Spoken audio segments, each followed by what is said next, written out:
welcome to flippitv.com. My name is Olivia and I'm here in Dolans warehouse with the Out in a Limb summer party, and I'm here with Owensie. How are you? Grant. You're really good. Yeah. How was the trip up? There was a lot of rain, a little bit of hail, a lot of dark clouds. But and now it's sunny. Now it's sunny. Yeah. Did you bring the sun with you? No. Yeah. No. So tell me this. Tell me about Robert Daly. Robert Daly? Yeah. Oh jeez. You've been on the internet. I haven't. I've been on the internet a lot. Wow. Robert Daly was the choir master in a Latin polyphonic choir in Dublin, who recruited me into his choir when I was a kid. Yeah. How old are you? Like 8? 8. Yeah. And how was that? How was the choir? What kind of songs did you sing? It was Latin polyphonic music, which is quite old, very, very hundreds of years old, and Gregorian chant music, so just older again.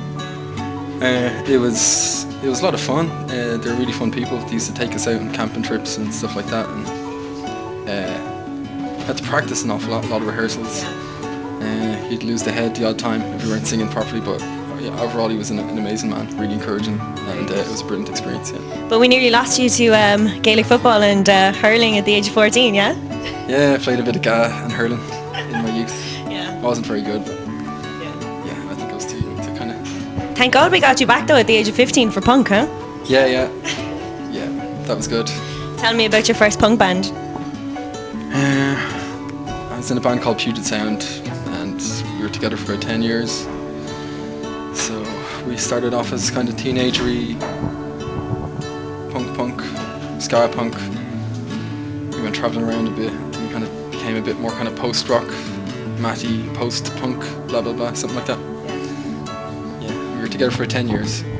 We broke up in 2006, I think it was. You were living in Leeds for a little while there as well. You were living in some of the squats there. What was the famous squat you were living in? Oh yeah. We lived in it. The lads had gone back to Dublin. Yeah. No, I lived in a squat for a while that was called 120 Rats. Yeah. That was it was put together by some really amazing people. They were really well organised and not disorganised, but guys that were a lot older than me at the time, but they were really inspiring in terms of being able to organise gigs and have like touring bands from all over the world coming through all the time. They're really good DIY kind of ethos without being too serious or political about it. They were just like really sound people. Was there anybody big that came through the music scene there in Leeds that you saw that's kind of big maybe now, or that you could tell us about? Like, no one massive, I don't think. I saw some really good Leeds bands at the time, like Solanke and Bilge Pumping. They played back in Dublin a few years ago. The Savvy Fav played there when I was living there. That was amazing. very good. Well, they're massive now still as well. Yeah, I suppose. We saw them at Primavera last year. Yeah, that was about 10 years ago, I'd say it was, when they played there. So yeah, that's a long time since. Is that squat still there? No, it closed down in I think 2001 or 2002, and it was reopened for a while a couple of years ago, but I think it got shut down again. Yeah. So tell me about Brazil. Why Brazil of all places to go touring? It was just when we were living in England, we met like punks from Brazil and made friends that way, and then the invitation was there to go over. So it was like, at the time, you're just like, why not? Yeah, pretty much. So we just saved money and went over. It was kind of half planned and half baked, but aren't all plans like that half baked? Yeah. I don't know. I just wonder sometimes that people get the impression that it was very organised and thought out. It wasn't. But it really wasn't. It was just like, hey, we get a chance to go to Brazil, let's go. Yeah, it wasn't so much.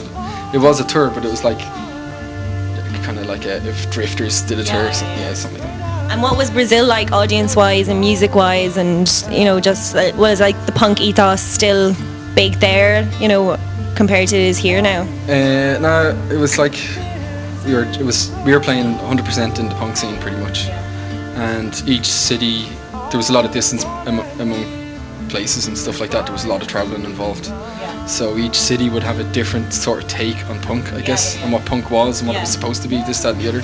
Or you'd have different sections of punks who'd fight with each other all the time over, like you'd have like anarcho punks and gang punks and this kind of stuff. Overall it went down pretty well. sometimes people were kind of looking at us going, what the fuck are they playing? What's ska punk? What the fuck? Like, it was just something alien to them. And equally, a lot of those punk bands in Brazil were into D-beat, and there's a big connection between punk in Brazil and punk in Japan, punk in Scandinavia like Sweden and Finland and stuff like that. So I actually kind of learned a lot about punk in Scandinavia through punk in Brazil. The stuff you play now, it's so completely different to punk, but do you still carry that whole punk attitude into your music that you still do now? I think lyrically, yeah. In terms of the politics, because everything's changed so much now around music.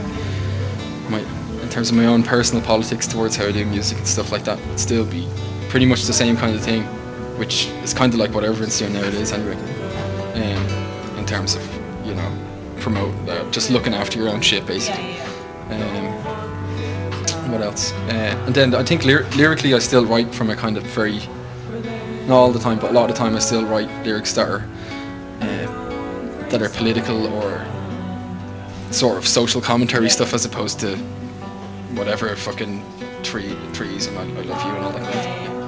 I found when I was reading up on you, you're very open and honest about like your life and everything. Do you think that's something that maybe everybody should be like, or was that just something, a personal choice yourself?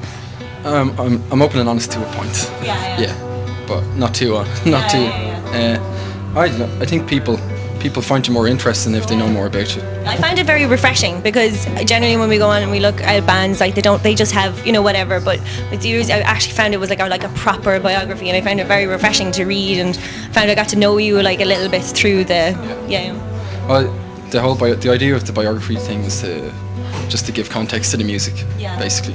And I thought that if I was to explain it properly, I'd have to kind of really explain it properly.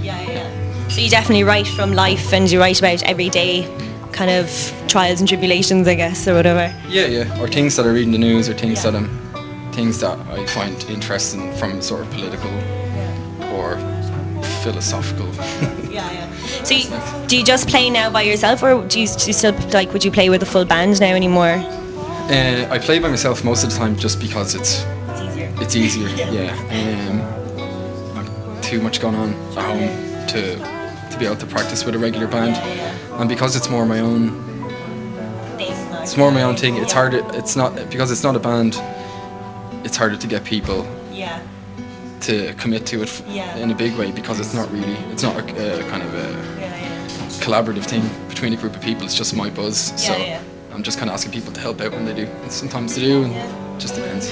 Now, are you recording at the moment? Do you have an album out or anything at the moment, or? Yeah, Out on a Limb released my first album in February this year. Very good. That's called Aliens. And can you listen to? You can listen to it. I think you can listen. You can listen to the full thing. You can stream it on the internet. All good internets. And all good internet shops. You can probably download it illegally. Or download it from Out on a Limb, or iTunes and stuff like that. Or you can buy it, physical copies in shops. Where did you record it? I recorded it with James Eager in the Hive Studios in Wicklow, Kilkeel. Over a fairly long period of time. James is a great guy. I totally recommend him to anyone who's. He mainly records heavy bands, rock bands. So he records a lot of bands from Galway, like Bacchus and stuff like that. So when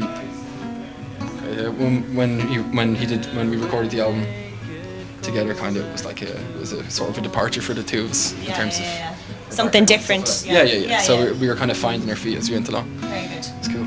So is there any bands in Ireland at the moment that you would be big listening to, like that you can kind of recommend to somebody maybe?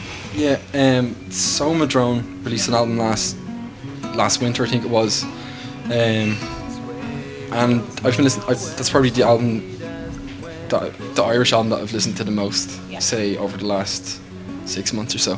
But I think what happened was that he moved to the States for a while, so he wasn't gigging in Ireland. But apparently he's moved back to Ireland now, so he's gonna be around. So his current album is called Depth of Field, I think. I can't remember. It's totally worth checking out. Yeah, definitely. So everybody check that out.